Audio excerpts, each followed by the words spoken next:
jam, girl. Follow the alliance. Down the road. Follow the white line. Good evening and welcome to this edition of the National Alliance television program, seen here every Monday evening at 9 p.m. So tune in every week for more information from your party, the National Alliance. Follow the white line. Down the road. To the polls, girl. Follow the alliance. Down the road. And we go vote, girl. Follow the white line. Down the road. And we go jam, girl.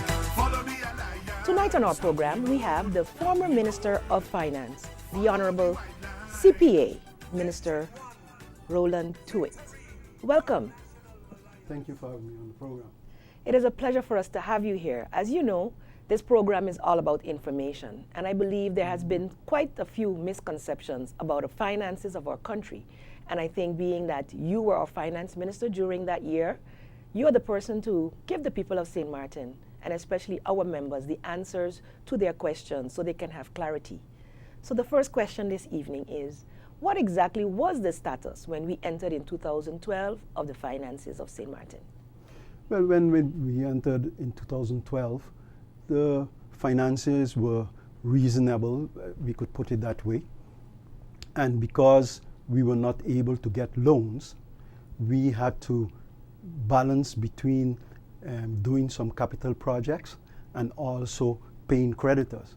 So we tried to pay as many creditors as possible, while at the same time doing as many capital projects that were feasible at that time.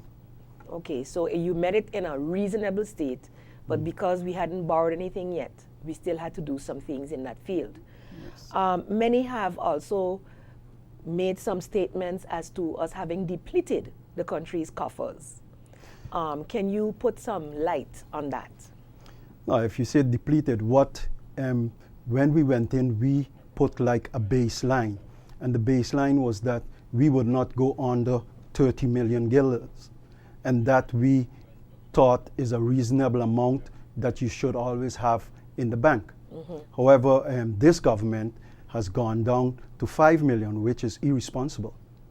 So you're saying that it is even less now? Way less. Did we go below the 30 million? Well, you said that allegations were made. What a lot of people forget is that the same people who are making the allegations were there before we took office. So before myself, there was former Minister Shigimoto, together with the same people who are making the allegations that we depleted the fund. They depleted the funds. They brought it down because in 2011, it was around 80 million. Okay. They brought it down to, I think, some 50 million. And then we used about 20 million during our year there.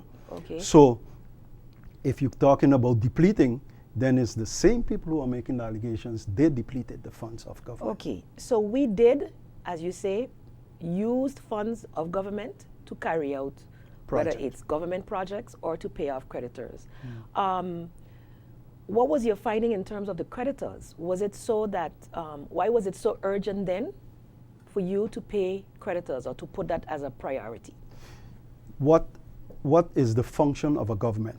The function of a government is to prepare or create the infrastructure in an economy, and not, let's say, they driving the economy. The private sector should drive the economy, but the government has to create like an infrastructure. Now, if the government don't pay creditors, then the government is shooting itself in its legs. Why? Because if the government doesn't pay creditors, the creditors can't order stuff, the creditors can't supply services because they don't have the funds to do it. And the creditors or the creditors or the business people, the private sector, they cannot make the necessary investments that they have to progress and bring progress toward their company and the country. So if government doesn't pay creditors, government is fooling itself because the economy won't spin. Okay. So in terms of paying our creditors, you allow them to be able to do the business that they need to do as well to stay viable. Yes. So all in all, it still comes out good for St. Martin. Always. If you owe someone, you have to pay them. Correct. So when we left in 2013, would you say then that you were happy with the amount of creditors that we were able to pay? Not happy, but I know that we paid a good bit of As creditors, and a lot of old amounts were paid or straightened out, and agreements were reached. But as you know, there are some creditors, and I don't know if I think from the figures that I'm hearing, it increased, which are the two main creditors, which is the pension fund and the SZV. Now, if you don't pay those institutions, then they too will eventually come giving services too. No, they will get in financial trouble, which then they can't give the services that they have to give. So I think it's very, let's say, it's very, very urgent, and it's very prudent to make sure you pay at least those two creditors and keep them at least up to date as far as what you owe them is concerned. So were they too, as creditors, given priority during your tenure? Yes. Okay. In terms of the capital budget, we hear a lot of discussion about that. First, would you please explain to our viewing audience what is a capital budget? Because I think we bandy about terms as a government, but we do not explain properly to the people what that entails. Okay, what in governmental accounting, as we call it, you have two basic funds. One is the operational fund, we call it the general fund, and the other one is the capital fund. And the capital fund is where you make provisions for investments in projects. Now, the operational fund is funded by, in our system, is funded by the different taxes that you collect and the different fees that you collect. The capital budget can be funded by loans. So that's the difference, whereby the general fund cannot be funded by loans because you have to be able to generate enough funds for your operations, to finance your operations. And at the same time, if you want to carry out projects, then you will have to, and you don't have the cash flow, you are allowed to borrow money, but you have a ceiling that is calculated at 5% of the average balance of the last 3 years of revenues. Okay, of actual revenues collected. Actual revenues collected. Okay. And that's the formula that is used, and you could pay interest to a maximum of that amount. Okay, okay. So then that is then calculated into your budget, the amount of interest you'll be paying on a yearly basis based on how much you've borrowed. You'll have to stay below, let's call that ceiling. That ceiling. Yeah. Okay. I think I understand. I mean, I know I understand it, but it took explaining to me too. So I'm very happy that you were able to explain it to the people of St. Martin. If you've just tuned in, we are speaking to the former Minister of Finance, Mr. Roland Tuitt, today, who is giving us quite some good information on how our budget actually sits, why accusations have actually been levied at the National Alliance pertaining to overspending of funds. And if you actually missed that, it was quite clear that we paid a lot of old debts that the government had to companies on St. Martin, which put money in their pockets to be able to generate more business and to be able to order stuff, etc. Because you really don't want to be walking around St. Martin hearing, I can't, nobody can come here for a purchase order because government isn't paying its bills. So we're very happy that you clarified that, Mr. Tuitt. And I would like to, in terms of, you said in the beginning, the capital budget wasn't established. We had put in for the request to borrow, but it didn't get finalized during our time. However, some of our operational funding was monies that you talked about, the general funds, were used to start up some of our projects. Can you give us a little bit of explanation as to which types of projects were started with that and which will now have to be covered by the approved capital funding? Okay, some of the projects, you can see the fruits of them recently. One of them is the Raul Illich Sports Complex. The other one, I think it's still ongoing, is the other baseball field. That one also is being finalized. But those projects were the projects that we started out during our period. And naturally, you had other ongoing projects like fixing of roads and that kind of stuff. That is more like an operational, let's say, continuous thing. But those two projects, which fall under your portfolio, were two, let's say, basic projects that are an asset to the population. Correct. But it was always, persons have been saying that it was irresponsible of us to start those projects without getting the capital budget up and running or finalizing that capital budget. In business, you always have to take what we call calculated risk. Now, if in this case, you can sit down, do nothing, say that we don't have a capital budget, or you could look for creative legal ways to carry out projects and to the benefit of the population. So that is what we did. And so when the capital budget becomes finally available, then the operational budget will then be replenished. Okay, that was an argument that I had with the CFT, and I argued it and I backed it up with a lot of examples and a lot of theory. And finally, I understood that the CFT has granted the government a one-time 45 million guilders to bring the funds, the reserve funds, back up to 50 million guilders. Because right now, if we're talking about irresponsible government, this government that is running right now, they are irresponsible because they carried the monies that we had on the bank down to 5 million. And how much was it before we left? When I left, it was around 34 million. So they carried down to 5 million. That is irresponsible because 5 million cannot pay not even 1 month salary of the civil servants. So then you're really relying on your revenues. And as we go now to revenues, I really think that you should highlight at this point what efforts you made to increase the revenues of government, because we can continue to say we want to make these improvements and these improvements, but capital budget, you have a limit as to how much you can borrow. So it would behoove us as a government, I think, to increase what we collect, or I could remember you saying the compliance, because on paper it may look like we can collect X amount, but how much we actually collect is much less. Yeah, so what step did you take? St. Martin has a problem with compliance. What step I took? We engaged the SOAB and also the BAP.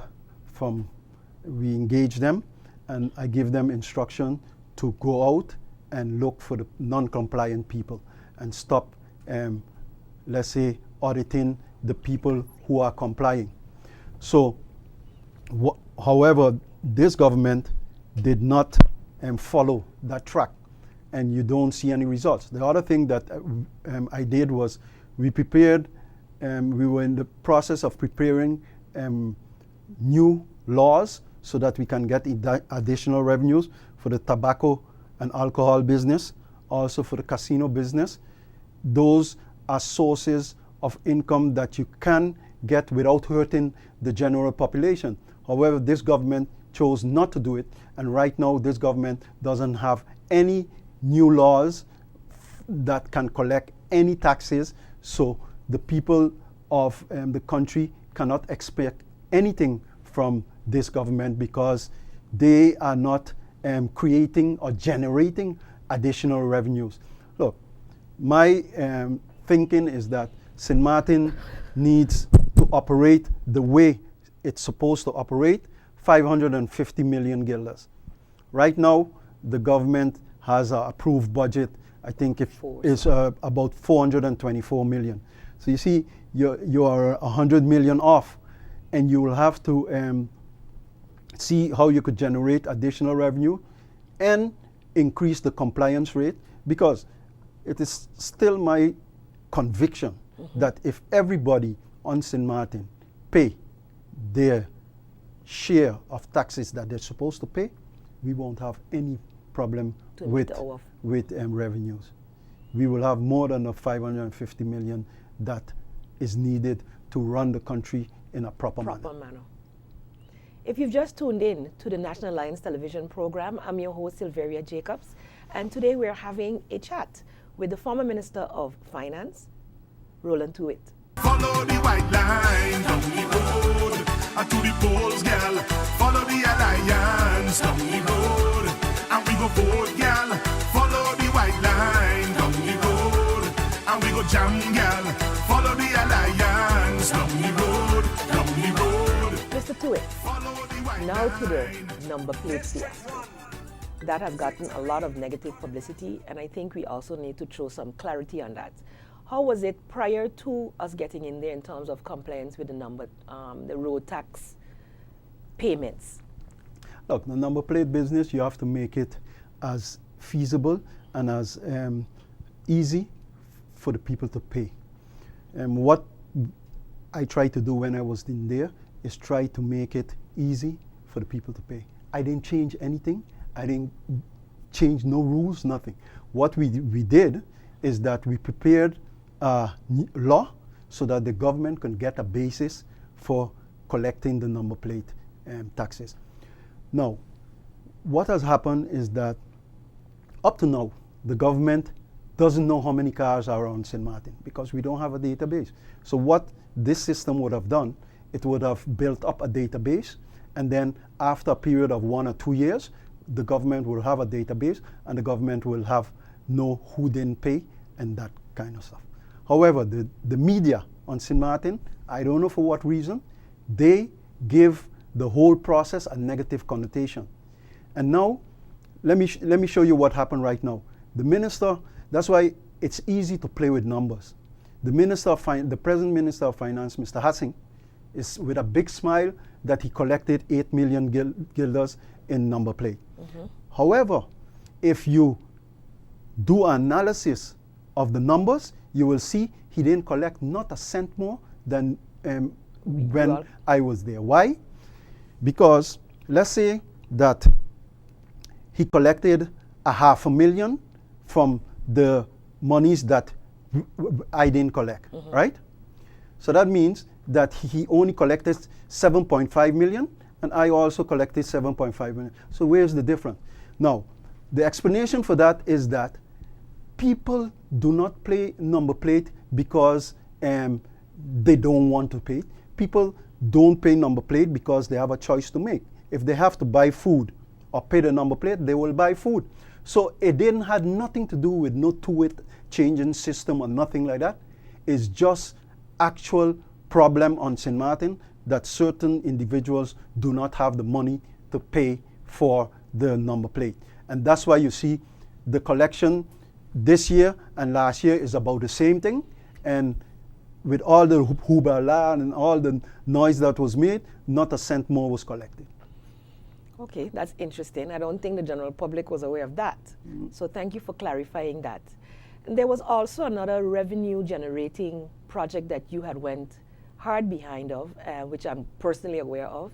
And there was taxes that had not been collected, for instance, from casinos and from certain big institutions who had been recently sold. Can you clarify that on whether we were able to collect that to increase the revenues of government? And what do you think about these big businesses who are generating millions of dollars on St. Martin getting away almost tax-free? Okay, look, you have certain problems that exist, and one of them is that certain of the casinos on the island, they didn't pay certain fees that they have to pay. Now, we were in the process of making agreements with these casinos, but we didn't get a chance to finalize them. Do you so know if I they don't were know. able to? I don't think the okay. present government did much as far as that is concerned in that field. The other one that we also encountered was when one of the institutions, the medical school, was sold. The information, what I understood, the information that was given to the tax office wasn't complete. So the calculations that the tax office made based on the incomplete information was not the correct. So there was a clause in the agreement that if more information is obtained, then the agreement can be adjusted. And when the more information was obtained, then additional assessments were sent to the client. And also I voided the agreement, and the client went to court. So right now this matter is in court.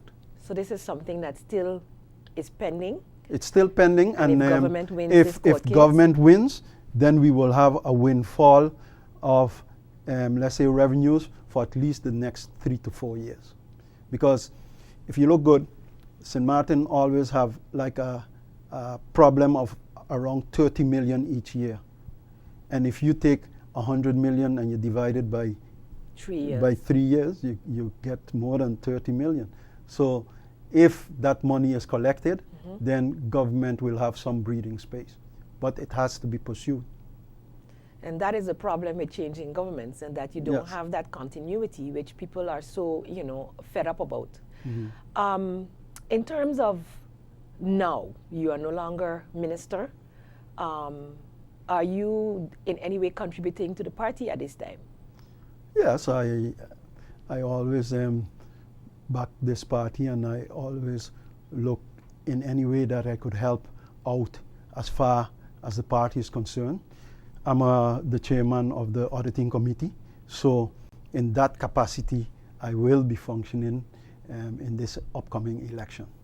Okay, that would be a great asset for the National Alliance to have that expertise there, and I'm hoping that in the programs to come we can invite you again so that you can elucidate where we stand for the future in terms of bringing St. Martin's finances to a point, as you mentioned, where we have viable revenue coming in on a regular basis, so ways on how we can increase compliance.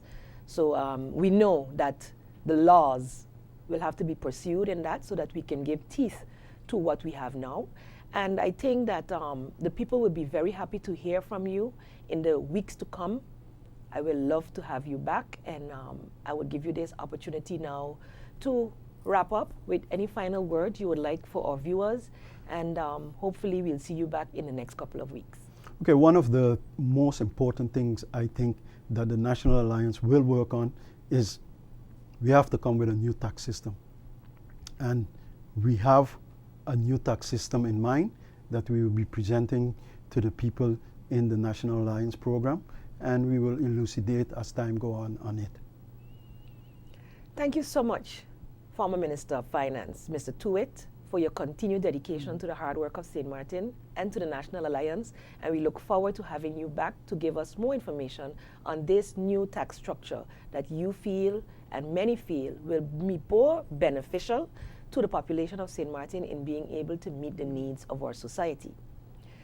You've been watching the National Alliance television program, which is here on St. Martin Cable TV every Monday evening from 9 p.m. We welcome you to join us every week on Monday to see what information the National Alliance has for you.